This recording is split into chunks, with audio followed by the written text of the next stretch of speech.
اور یہ آپ کے سامنے ہے اسٹاک مارکیٹ کے اوپر اس کا جو اثر گیا ہے, جو بزنس کمیونٹی پہ گیا ہے, اور اس کے علاوہ جو گیا ہے روپے کے اوپر. روپیہ پہلے تھوڑا سا سن کے کہ جی باہر سے امداد آ رہی ہے تو اس سے تھوڑا روپیہ جو مضبوط ہوا تھا وہ پھر نیچے چلا گیا. تو اور تیسری چیز جو ہمارا زراعت کے اوپر ملک سارا جو ہمارا ملک تو ڈپینڈ کرتا ہے اس کا, کہ زراعت جب اوپر جاتی ہے تو سارے 60% پاکستان کو فائدہ ہوتا ہے. تو اب انہوں نے جو ڈیزل کے اوپر جو ڈیزل مہنگا ہوا اور جو لوڈ شیڈنگ ہے, اس کا سب سے بڑا اثر ہمارے کسانوں پہ پڑنے والا ہے, اور اس کی پاکستان کی پیداوار کے اوپر. تو ایک طرف سیلریڈ کلاس, جس سیلریڈ کلاس کو انہوں نے پہلے چھوٹ دی تھی, جو 1 لاکھ روپیہ مہینہ سے زیادہ تنخواہ تھی ان کو پہلے چھوٹ دی, اور 1 لاکھ سے کم یعنی 50,000 روپے کا اب نیچے سلیب لے آئیں, یعنی 1 لاکھ سے 50,000 روپے آ گئے. پہلے انہوں نے کہا تھا کہ 1 لاکھ تک چھوٹ ملے گی, 50,000 روپے مہینے کی بھی ٹیکس آ گیا ہے. 1,00,000 روپے مہینے سے جو زیادہ ہے ان کا ٹیکس ڈبل کر دیا. تو پہلے جو تنخواہ دار طبقہ مشکل میں تھا اس کے اوپر مزید اور ٹیکس بڑھا دیا. اور اس سے کیا ہوگا؟ اس سے لوگ مجبور ہوں گے ٹیکس کی چوری پہ. جو ہم نے اتنی مشکلوں سے پاکستان میں بڑی دیر کے بعد ریکارڈ ٹیکس اکٹھا کیا تھا, اور ریکارڈ ٹیکس اکٹھا کا مطلب یہ کہ کبھی پاکستان سوچ نہیں سکتا تھا, ہمیں تانے دیے جاتے تھے کہ 6,000 ارب روپیہ آپ ٹیکس کیسے اکٹھا کریں گے, اس سے زیادہ ہم نے کیا. اور میں آپ کو گارنٹی کرتا ہوں کہ جو ہم قدم اٹھا رہے تھے, ہم 8,000 ارب اور اس سے بھی آگے جانا تھا اس سے اگلے سال. وہ کیسے؟ ہم وہ جو موجودہ لوگ ہیں انہی کے اوپر بوجھ نہیں ڈالنا چاہتے تھے, ہم ٹیکس بیس بڑھانا چاہتے تھے. اور اس کا طریقہ کیا تھا کہ ہم نے بڑی مشکلوں سے نادرا کے ساتھ مل کے آئیڈینٹیفائی کیا کہ 4 کروڑ 30 لاکھ گھرانے تھے, 4 کروڑ 30 لاکھ جو ٹیکس نہیں دیتے تھے. ان کو ہم نے آرٹیفیشل انٹیلیجنس, یہ ایک نیا طریقہ ہے جس سے آپ ان کی رہن سہن کیسا ہے, ان کے پاس گاڑی ہے, گھر کدھر ہے, یہ ساری چیزیں دیکھ کے ان کی ٹریول کتنی ہے وہ فیڈ کر کے کمپیوٹر میں آرٹیفیشل انٹیلیجنس کے ذریعے ہم نے سب پتہ چل گیا تھا کہ کون کتنا ٹیکس دے سکتا ہے. اور اپریل سے جب ہماری گورنمنٹ گئی ہے, ہم نے پورا پلان بنایا ہوا تھا کہ ان کو ہم نے کیسے ٹیکس نیٹ پہ لے کے آنا ہے. اس کا مطلب ہمارا ٹیکس نیٹ بڑھ جانا تھا, اور بجائے انہی لوگوں کے اوپر زیادہ ٹیکس ڈالتے, بلکہ اگر ہم کم بھی ٹیکس کرتے تو کیونکہ وہ نیٹ بڑھ جانا تھا, ہمیں ہماری ٹیکس کی آمدنی جو میں سمجھتا ہوں کہ 8,000 سے پھر ہم نے اوپر جانا تھا. پھر ہم نے ایک ٹیکنالوجی کا استعمال کیا, اور یہ سارا ٹیکنالوجی کے ذریعے ہمارا پلان تھا. ہم نے جو ٹریک اینڈ ٹریس سسٹم ہے ایک, یہ جو بڑی ہم نے دیکھا کہ شوگر انڈسٹری کے اندر جب تفتیش کی تو جو شوگر انڈسٹری کے اندر کئی ملز 70% صرف ڈکلیئر کرتے تھے اپنی سیلز ٹیکس کے لیے کہ کتنی انہوں نے چینی بنائی ہے, باقی 30% وہ آف بکس بیچتے تھے, یعنی اس کے اوپر سیلز ٹیکس نہیں دیتے تھے. اس کے لیے ہم ٹریک اینڈ ٹریس سسٹم لے کے آئے کہ ایک ایسا سسٹم ہے کہ اس کے ذریعے ہر بوری کے اوپر وہ لگتا ہے, تو بیٹھے ہمیں پتہ چل جاتا ہے کہ کتنا انہوں نے پروڈیوس کیا اور کتنا وہ بیچ رہے ہیں. یعنی یہ جو چوری ہے سیلز ٹیکس کی, اس کو ختم کرنے کے لیے سسٹم لے کے آئے تھے. 20 انڈسٹریز کو ہم نے چنا تھا, 3 پہ ہم شروع کر دیا تھا ٹریک اینڈ ٹریس سسٹم, اور ہمارا پلان تھا کہ 20 تک ہم پہنچیں گے. تو ہم نے جو اپنا ٹیکس تھا اس طرح بڑھانا تھا, ٹیکس کی چوری کم کر کے. پھر جو ریٹیل سیکٹر, دکانیں جو ہیں, اس وقت جو دکانوں کا جو ٹوٹل دکانوں کی جو پیسہ دکانوں سے بنتا ہے, یعنی جو ان کا جو ٹوٹل ٹرن اوور ہے وہ 20,000 ارب روپیہ ہے, اور جو ٹیکس دیتی ہیں دکانیں وہ صرف اس میں سے 4,000 ارب دیتی ہیں. تو ہم ٹیکنالوجی کا استعمال کر کے باقی دکانوں کو بھی ٹیکس نیٹ میں لانا چاہتے تھے. تو کوشش کیا کر رہے تھے کہ ٹیکس نہ ہم بڑھائیں, ہم ٹیکس بیس بڑھائیں اور اس سے ہم پیسہ اکٹھا کریں, اور انشاءاللہ اس پہ ہم ٹارگٹ پہ جا رہے تھے اللہ کے فضل سے, جس طرح ہماری ریکارڈ ٹیکس کلیکشن ہوئی. اور کیونکہ ہم نے بوجھ نہیں ڈالا اپنی انڈسٹری کے اوپر, ریکارڈ پرفارمنس تھی ہماری انڈسٹری کی, ہماری ریکارڈ ایکسپورٹس تھی. ٹیکسٹائل نے ریکارڈ ایکسپورٹس کی. ٹیکسٹائل سیکٹر جو بند ہو رہا تھا جب ہماری گورنمنٹ آئی ہے, اور پوچھ سکتے ہیں فیصل آباد میں, وہ ٹیکسٹائل میں مزدور نہیں ملتے تھے ٹیکسٹائل انڈسٹری کے لیے, اور اس لیے وہ آگے جا رہی تھی. تو انہوں نے جو اب سٹیپس لگائے ہیں، یہ جو ہماری ساری، اور زراعت میں بات کر رہا ہوں کہ ریکارڈ پروڈکشن تھی، 4.4% پہ ہماری زراعت بڑھ رہی تھی. اور یہ ساری چیزیں، یہ میں نہیں کہہ رہا، یہ پاکستان کی اکنامک سروے کے اندر تھی. جو ہماری اکنامک سروے کی یہ رزلٹس ہیں، آپ دیکھ سکتے ہیں، وہ یہ گورنمنٹ نے دی ہے، ہم نے نہیں دی. اس گورنمنٹ نے جو اکنامک سروے ہے اس کے اندر یہ سب کچھ لکھا ہوا ہے. سروس سیکٹر بڑھ رہا تھا، انڈسٹری بڑھ رہی تھی، زراعت بڑھ رہا تھا، آئی ٹی ایکسپورٹس بڑھ رہی تھی، جو فیوچر ہے پاکستان کا ٹیکنالوجی کی، آئی ٹی کا، جو ہم نے بڑے انسینٹیوز دیے تھے. تو ادھر سے انہوں نے آ کے جب سے یہ آئے، پہلے تو پھر سے میں کہتا ہوں تیاری نہیں تھی. مارکیٹ کو پتہ چل گیا ان کی تیاری نہیں ہے. روپے تیزی سے گرنا شروع ہو گیا.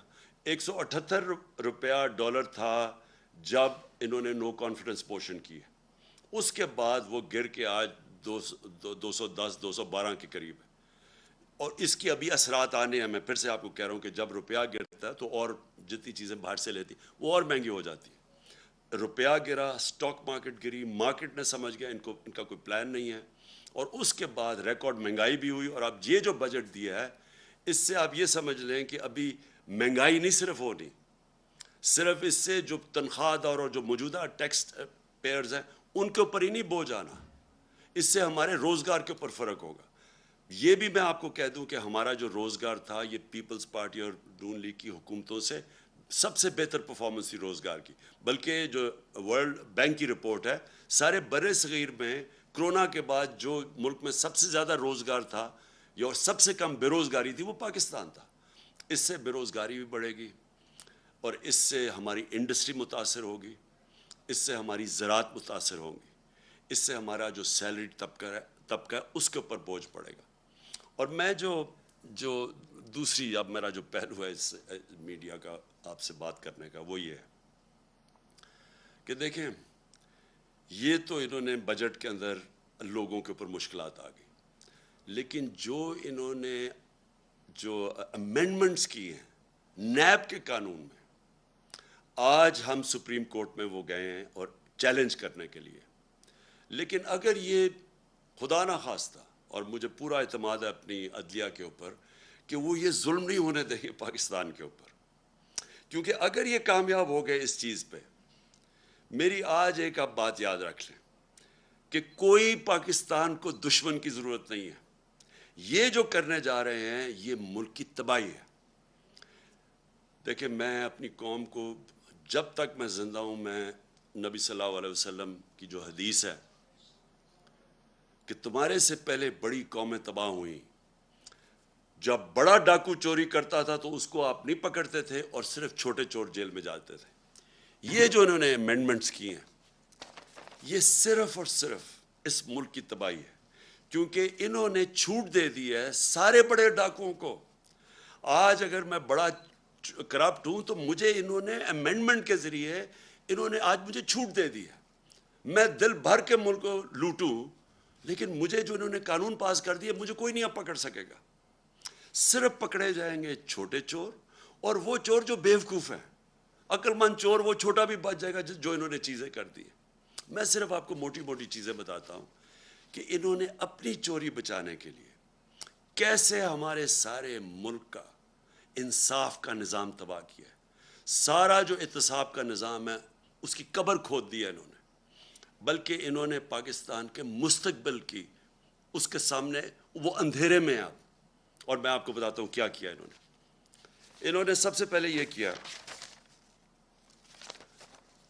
کہ اگر میں ہوں سرکاری، میں ایم این ہوں، میں وزیر ہوں، میں وزیر اعظم ہوں، میں بیوروکریٹ ہوں، میں اگر چوری کرتا ہوں اپنی پوزیشن کو، اپنی پبلک پوزیشن کو استعمال کرتے ہوئے میں چوری کرتا ہوں، میں پیسے بناتا ہوں، میں اگر وہ اپنے بیوی بچوں کے نام ڈال دیتا ہوں، دوستوں کے ڈال دیتا ہوں، رشتہ داروں کے نام پہ کر دیتا ہوں، اس نئے قانون کے مطابق مجھے کوئی نہیں پکڑے گا. یعنی آپ یہ سمجھ جائیں کہ اگر آج نواز شریف اگر وہ اپنی بیٹی کے نام پہ باہر پراپرٹیز لے لیتا ہے، آپ کوئی نہیں پوچھ سکتے. آپ بڑے بڑیاں زمینیں خرید سکتے ہیں اپنے بچوں کے نام پہ آپ کو کوئی نہیں پوچھ سکتا، کیونکہ انہوں نے تو کہہ دیا کہ جناب صرف وہ ذمہ دار ہے، اگر میرے پاس پیسے تو میں جواب دوں۔ اچھا لیکن نہ تو اچھا یہ جو فلودے والے اور یہ جو پاپڑ والے جن کے نام پہ انہوں نے بے نامی چیزیں لی تھی، یہ اب سارے پاک ہو جائیں گے اس سے۔ پھر اگر فیک اکاؤنٹس میں پیسہ آ بھی گیا اور پوچھ لیا ان سے، تو پوچھیں گے کیا کہ اگر مثلا 1 ارب روپیہ میرے اکاؤنٹ میں آ گیا، لیکن وہ میں نے سارا یا خرچ کر دیا یا باہر بھیج دیا یا اس سے عموماً ہوتا کیا جب آپ زیادہ پیسہ بناتے ہیں، یا یہ جو بڑے بڑے ڈاکو ہیں ان کا اصل میں نقصان کیا کرتے ہیں یہ، کیونکہ ان کی چوری زیادہ ہوتی ہے۔ اب شہباز شریف کی اور بچوں کی صرف جو پکڑی گئی ہے، باقی یہ یاد رکھیں یہ پکڑے گئے ہیں، جو نہیں پکڑے گئے اس کا ہمیں پتہ ہی نہیں ہے۔ 16 ارب روپے کے جو ایف آئی کا کیس ہے، اب یہ کیا وہ پیسہ رکھ سکتے ہیں پاکستان؟ 16 ارب کا جواب دینا پڑے گا، لہٰذا یہ ہنڈی و حوالے سے باہر بھیج دیتے ہیں پیسہ۔ یہ جو ان کی باہر پراپرٹیز ہے، آپ اندازہ نہیں لگا سکتے کتنا پیسہ باہر بھیج، اگر پاکستان میں رکھیں گے پکڑا جائے گا۔ یہ ہمارا ہی نہیں ہے کیس، یہ جتنے بھی ملک جن کے اندر غربت ہے، جن کو ڈیولپنگ ورلڈ کہتے ہیں، وہاں سارا ملک ان کی غربت کی وجہ یہ ہے، وہ بھی طاقتور ڈاکوؤں کو نہیں پکڑ سکتے، جس کو وائٹ کالر کرائم کہتے ہیں۔ ان کے پاس بھی وہ وکیل نہیں ہوتے جو ان کی وائٹ کالر کرائم پکڑ سکے۔ وہ بھی کیا کرتے ہیں کہ وہ بھی پیسہ چوری کیا، ملک سے باہر بھیج دیا۔ تو یہ جو رپورٹ ہے، یہ بھی میں بار بار لوگوں کو بتاتا رہتا ہوں کہ یونائٹڈ نیشنز کے سیکرٹری جنرل نے یہ تفتیش کروائی ہے، وہ پینل کا نام ہے فیکٹ آئی پینل۔ اس کے مطابق 1700 ارب روپیہ ہر سال غریب ملکوں سے جاتا ہے امیر ملکوں میں اور آف شور اکاؤنٹس پہ، اور بڑے بڑے ان کے محلات لینے کے لیے، جس طرح لنڈن میں مے فیئر کے اندر بڑے بڑے نواز شریف جن محلوں میں رہتا ہے، اس طرح ساری غریب ملکوں سے ان کے پیسے والے لوگ، ان کے وزیر، وہ سارے یہ کر رہے ہیں۔ اس لیے ہر سال غریب ملک غریب ہوتے جاتے ہیں، کیونکہ اس طرح کے بیٹھے ہوئے ہیں جو زرداری اور شریف، یہ ملک سے پیسہ باہر بھیج دیتے ہیں۔ تو اب انہوں نے کیا کیا ہے کہ پہلے تو انہوں نے کہا نا کہ جی اگر وہ مثلا پاپڑ والے کے نام یا وہ مقصود چپڑاسی کے نام پہ ہیں تو آپ پوچھ نہیں سکتے، پہلے تو یہ آ گیا۔ دوسری چیز کہ اگر آپ کا پیسہ باہر پڑا ہے اور آپ اس گورنمنٹ سے پوچھتے ہیں یا بینک سے پوچھتے ہیں جی بتائیں یہ پاکستانیوں کا پیسہ باہر پڑا ہے، اور وہ ہمیں بتاتے ہیں کہ ہاں جی اتنے پیسے باہر پڑے ہیں، یا فلانے آدمی کا بینک میں اتنے پیسے پڑے ہیں۔ اب انہوں نے قانون یہ پاس کیا ہے کہ اگر وہ کہتا ہے نا جی اس کے بینک اکاؤنٹ میں کوئی 50 ارب روپیہ پڑا ہے یا 1 ارب روپیہ پڑا ہے، تو وہ اب ایڈمیسیبل نہیں ہے، یعنی وہ عدالت میں آپ نہیں لے جا سکتے۔ وہ جو بھیجے گا، جس طرح مریم نواز کا انہوں نے بھیجا کہ یہ جو 4 مہنگے مہنگے لنڈن کے فلیٹ ہیں مے فیئر میں، یہ جو کمپنیز کے نام پہ لیے ہوئے ہیں، وہ کمپنیز کی جو مالک ہے وہ مریم نواز ہے، اور وہاں کی برٹش ورجن آئلینڈ کی کمپنی نے جے آئی ٹی کو لیٹر بھیجا تھا۔ انہوں نے جو قانون پاس کیا ہے، اب وہ لیٹر کی کوئی اہمیت نہیں ہے، وہ ایڈمٹ ہی نہیں ہو سکتا۔ تو مطلب یہ ہے کہ جو اس ملک کے بڑے بڑے ڈاکو ہیں، انہوں نے صرف پیسہ ملک سے باہر بھیجنا ہے، آپ پوچھ نہیں سکتے ان کو۔ اگر آپ کو پتہ بھی چل جائے کہ انہوں نے یہ بڑے بڑے محلوں میں رہ رہے ہیں، آپ نہیں پوچھ سکتے ان کو، کیونکہ اپنے آپ کو اجازت دے دی ہے۔ تو اس کا مطلب جو چھوٹے چور، جو سائیکل چور، جو بھینس چور، یہ جو موٹر چور، یہ اس طرح کے لوگ ہی صرف پکڑے جائیں گے، بڑے بڑے ڈاکو آپ نہیں پکڑ جا سکتے۔ اور پھر انہوں نے ایک اور کام کیا، ساری دنیا کے اندر جب پبلک آفس ہولڈر ہوتا ہے، مثلا میں سرکاری عہدے پہ بیٹھا ہوا ہوں، اور کرپشن کا مطلب کیا ہوتا ہے؟ کرپشن ہوتی تب ہے جب آپ اپنی طاقت کو، جو وزیر، پرائم منسٹر، بیوروکریٹ، جو بھی آپ کی پوزیشن کو استعمال کرتے ہوئے پیسہ بنائیں، اس کو کرپشن کہتے ہیں۔ تو میں جب اب ساری دنیا میں قانون یہ ہے کہ میں اگر اس عہدے میں بیٹھا ہوں اور ایک دم میری صرف میں جس طرح مقصود چپڑاسی 15,000 روپے اس کی تنخواہ ہے، اور ایک دم 4.25 ارب روپے اس کے بینک میں آ جاتا ہے، تو ساری دنیا کے اندر قانون کیا ہے کہ آپ کو پبلک آفس ہولڈر کو عمران خان کو بتانا پڑے گا کہ آپ کے بینک میں اتنے پیسے کدھر سے آ گئے۔ انہوں نے کیا ہے، انہوں نے اس کو الٹا کر دیا۔ انہوں نے کہا کہ اب ان کو بتانا پڑے گا، یا نیب کو یا جو بھی ادارہ ہو اس کو بتانا پڑے گا کہ ان کے پاس پیسہ کدھر سے آیا. یعنی مجھے نہیں بتانا پڑے گا. یہ چینج کر دیا انہوں نے کہ اچھا جی اگر میرے بینک پہ پیسے آ بھی گئے زیادہ تو وہ مجھے نہیں بتانا پڑے گا، وہ ان کو ثابت کرنا پڑے گا کہ یہ غلط، یہ چوری کا پیسہ ہے. یہ وہ کام کر رہے ہیں جو کہ پہلی دفعہ پاکستان میں یہ قانون بدل رہے ہیں. یہ وہ کام کر رہے ہیں جس کو وائٹ کالر کرائم کہتے ہیں، اس کو پکڑنا ناممکن ہو جائے گا. آگے ہی پاکستان میں جو وائٹ کالر کرائم ہے، جو پیسے والے لوگ ہیں، جو بڑا پیسہ چوری ہوتا ہے، آگے پاکستان میں ہمارے لیے بڑا مشکل ہے ان کو سزا دینا، آگے مشکل ہے. تو انہوں نے تو ان کے لیے اور آسان کر دی چوری کرنے کے لیے. انہوں نے تو یہ کر دیا کہ اب گورنمنٹ کدھر سے ثابت کرے گی؟ ان کے پاس مہنگے مہنگے وکیل ہیں، جنہوں نے اربوں روپے کی چوری کرنی ہے ان کے تو وکیل بڑے مہنگے مہنگے.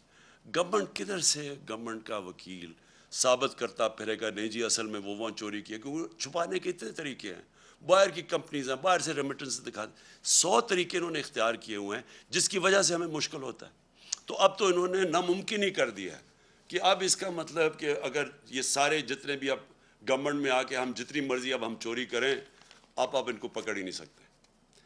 یہ جو انہوں نے کیا ہے، میں آپ کو یقین دلاتا ہوں کہ میری جو ساری سٹرگل آج سے 26 سال پہلے میں نے شروع کی تھی، میں پہلا آدمی تھا جو کرپشن کو مین ایشو لے کے آیا تھا پاکستان میں. کیونکہ میں نے دنیا دیکھی ہوئی تھی، کسی بھی دنیا کا ملک جس کے اندر کرپشن ہوتی ہے، ہائی لیول کی کرپشن، دیکھیں 2 لیول کی کرپشن، ایک تو نا چھوٹے لیول کی کرپشن ہے، پٹواری نے پیسے لے لیے، اس نے لے لیے، تھانے دار نے پیسے لے لیے، ایک تو وہ کرپشن.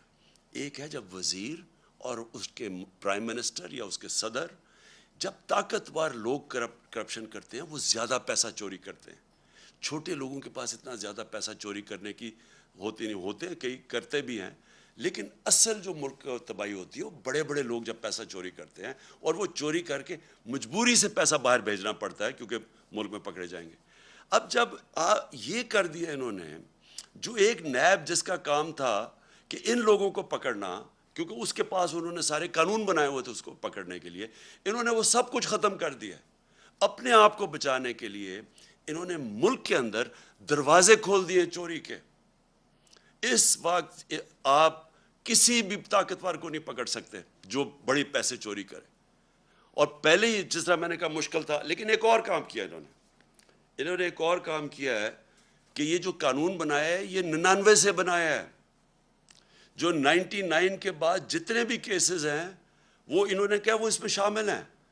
تو اس کا مطلب کہ جتنا ہمارے دور میں، یعنی ہمارے آنے سے پہلے 2018 سے پہلے کوئی 280 ارب روپے کا نیب نے پیسہ ریکور کیا تھا، ہمارے 3 سالوں میں 480 ارب روپیہ نیب نے ریکور کیا 3 سالوں میں. تو یہ جو پیسہ اب ریکور کیا ہے، اب یہ ہو سکتا ہے کہ کئی لوگ کہیں جی اب تو نیا قانون آ گیا، ہمیں وہ پیسے واپس کریں.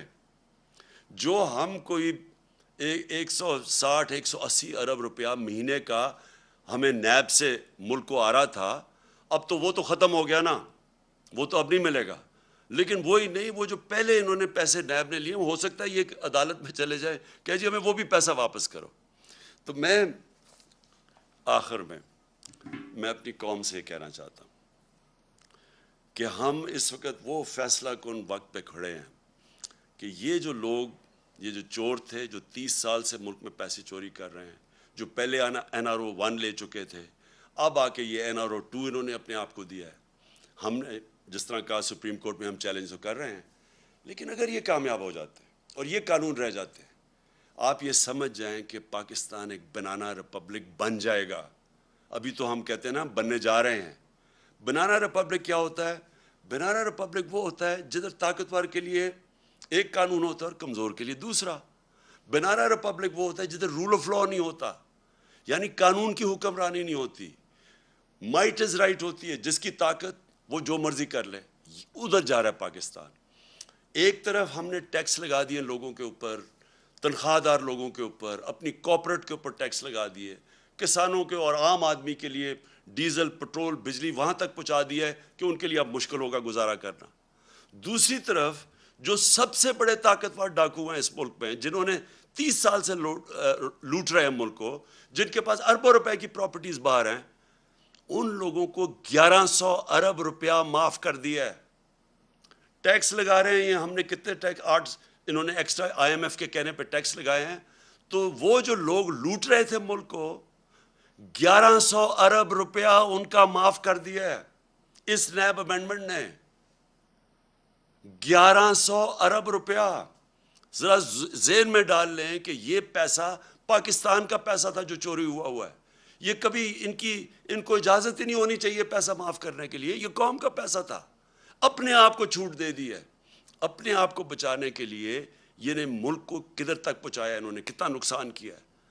تو اس لیے ساری قوم کو میں آج ساری قوم سے اپیل کر رہا ہوں. میں اپنے لیے نہیں کر رہا، میں آپ کے اور آپ کے مستقبل، آپ کے بچوں کی، آنے والی نسلوں کے مستقبل کے لیے کہہ رہا ہوں کہ یہ ہے ٹائم ہم سارے پرامن احتجاج کریں اس کے خلاف. یہ ہمارا جمہوری حق ہے. ہمیں انہوں نے جب 25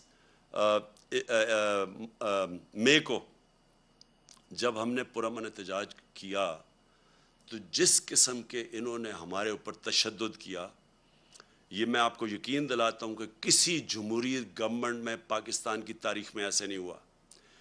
اور میں آپ کو جنرل مشرف کے مارشل لاء کو کہتا ہوں، میں نے 8 دن جیل میں گزارے تھے. میں نے اس دور میں اس طرح کا ظلم نہیں دیکھا جو انہوں نے اب کیا. اور ایسے انہوں نے ظلم کیا صرف ایک وجہ سے، کیونکہ ان کو پتہ یہ سارا ایک سازش کے ذریعے آئے ہیں، ناجائز ہیں، انہوں نے چوری چھپانے آنا تھا.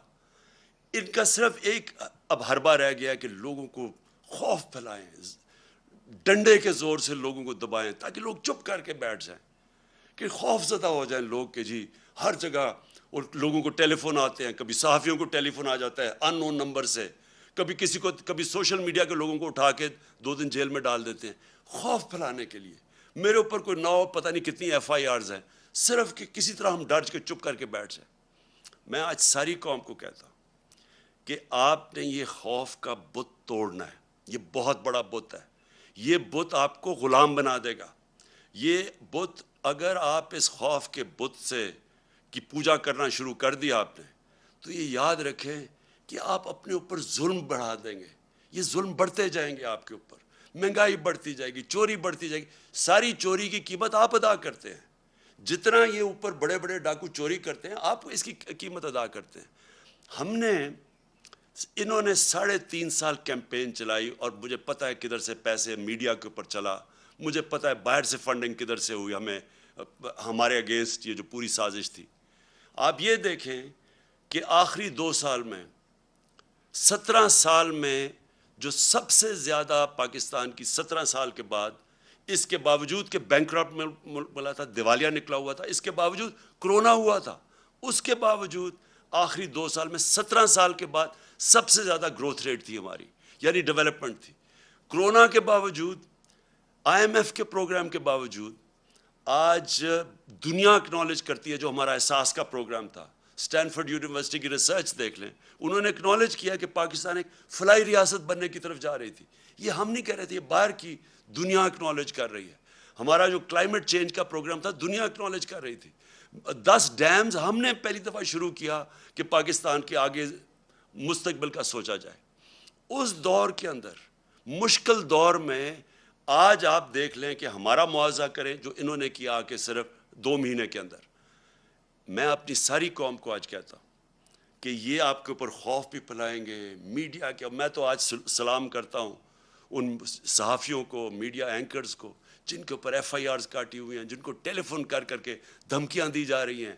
میڈیا آنرز کو میں ان کو سلام کرتا ہوں، جو 2-3-4 میڈیا آنرز جو آج کھڑے ہوئے ہیں، اس کے باوجود کہ دھمکیاں ملتی ہیں، اس کے باوجود آج کھڑے ہیں اور حق اور سچ پہ کھڑے ہیں. میں آج اپنی ساری قوم کو کہنا چاہتا ہوں، آپ نے اس طرح کے لوگوں کے جتنے یہ آپ کو ڈرانے کی کوشش اور ظلم کرنے کی کوشش، اس سے نہ گھبرائیں. وقت آ گیا سٹینڈ لینے کا. میں آپ سب کو دعوت دیتا ہوں کہ اگلے ہفتے کی شام کو میں ایک بڑا پروٹیسٹ جلسہ کر رہا ہوں پریڈ گراؤنڈ میں، اور یہ ہوگا صرف پنڈی اور اسلام آباد سے میں لوگوں کو یہاں اکٹھا کر رہا ہوں. باقی پشاور میں اور پنڈی لاہور میں، کراچی میں، ملتان میں، ہمارے جو بڑے بڑے شہر ہیں، ان سارے شہروں کے اندر، فیصل آباد میں خاص طور پہ، آج فیصل آباد میں جدھر مشکلوں کا سامنا کرنا پڑا ہے، میں ساروں کو کہہ رہا ہوں کہ آپ نے وہاں جلسے کرنے ہیں ہفتے کی رات کو، اور میں انشاءاللہ کروں گا پریڈ گراؤنڈ میں جلسہ. میں چاہتا ہوں کہ بھرپور طریقے سے آپ شرکت کریں، اور پھر سے آپ شرکت کریں میرے لیے نہیں، اپنے لیے، اپنے ملک کے لیے، اپنے بچوں کے مستقبل کے لیے.